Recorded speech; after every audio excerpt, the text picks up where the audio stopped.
How to get YouTube Premium. Hi everyone, welcome back to the channel. In today's video I'll guide you on how you can get YouTube Premium, so make sure to watch the video till the very end. If you want to get YouTube Premium, it is very simple. All you have to do is simply, first of all, make sure to simply open the YouTube application here.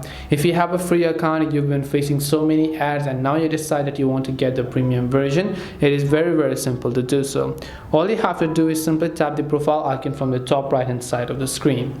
Once you tap the profile icon from the very top right hand side, you're going to land on this page. You'll most likely find this option called Get YouTube Premium right on this option over here. So if you find it, you can simply go ahead and then select them and then you will be able to get the YouTube Premium. But in case you don't find it, you can also simply choose to tap on purchase and memberships, and over here you'll be able to find your subscription details and successfully subscribe to YouTube Premium. After that, you have to make sure to enter your payment details, and once you enter your payment details and do everything else, you successfully get your YouTube Premium. This way you can get YouTube Premium. Hope this video was very helpful. If you have any questions, feel free to leave them down. Thank you for watching and see you in the next video.